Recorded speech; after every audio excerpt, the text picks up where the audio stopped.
Yo, it's Elliot with Yo Elliot. You got strength and conditioning questions? I've got your answer. Yo, Elliot.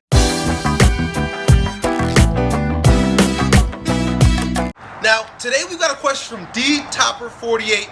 D-Topper is a swimmer, a competitive swimmer, as well as a bodybuilder. So he's doing a lot of bodybuilding exercises. And D-Topper's problem is that he's getting like really pumped in his shoulders and having some shoulder pain and overexertion problems when he's swimming, when he's doing his races, and he wants to know what he should do about it.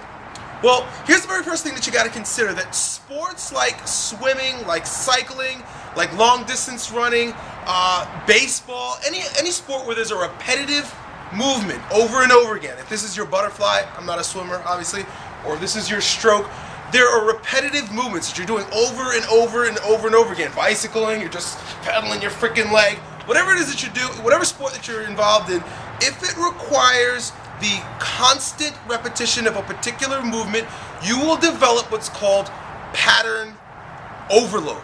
And that basically means that your nervous system recognizes that pattern and becomes very efficient at performing that pattern, and the muscles that are associated with performing that movement become hypersensitive or tonic.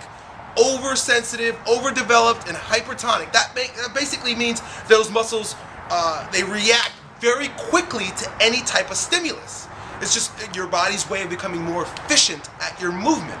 So if you are a swimmer and you're in a pattern overload sport, and you're going ahead and doing a lot of bodybuilding exercises, what you're doing is you're further ingraining the imbalance that are associated with your sport through your bodybuilding. What do I mean by that? So, for example, if you're swimming, you're using a lot of bicep and you're using a lot of pec minor to pull. Your stroke has a lot of pull, and it also has a lot of medial rotation of your upper arm. You're using a lot of bicep, you're using a lot of pec minor, you're lengthening the scapula adductors, you're lengthening the rhomboids, so there's an overdevelopment and an underdevelopment going on here. Now, with that overdevelopment or that hypertonic way that your muscles are becoming, you're going into the gym and you're doing bicep curls because you're a bodybuilder. You're doing bench presses because you're a bodybuilder. Those are both exercises that are further facilitating the imbalance that you already have. So a couple of things. What are you going to do to improve your performance as a swimmer? And then with regard to your bodybuilding, I don't know.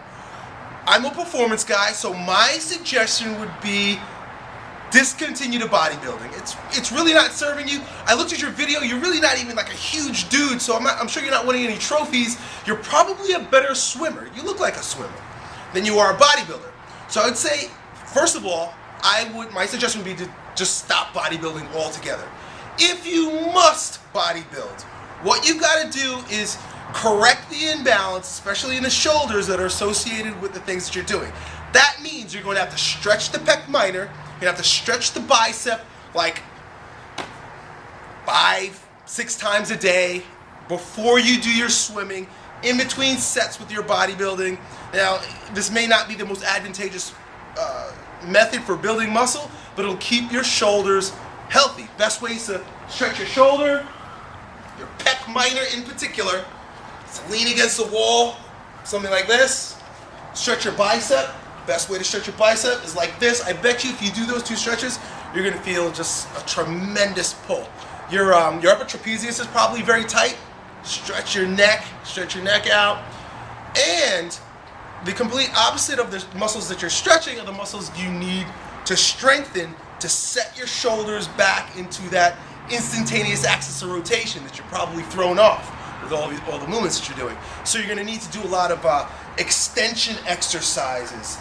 Besides doing bent over rows and deadlifts, which in my opinion are the best for thoracic extension, you could throw things in like crows or bent over raises. You can do things like prone cobras on the floor where you hold this static position.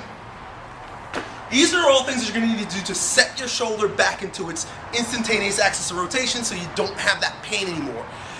Anyone else watching this who's a baseball player, who's a tennis player, who's anybody who has these imbalances, especially in the upper body, use the same stretches and exercises, foam roller that I described earlier. So that's it, folks. Keep sending me your video questions. That's how they'll get answered. Talk to you next time. Love you. Yo, Elliot.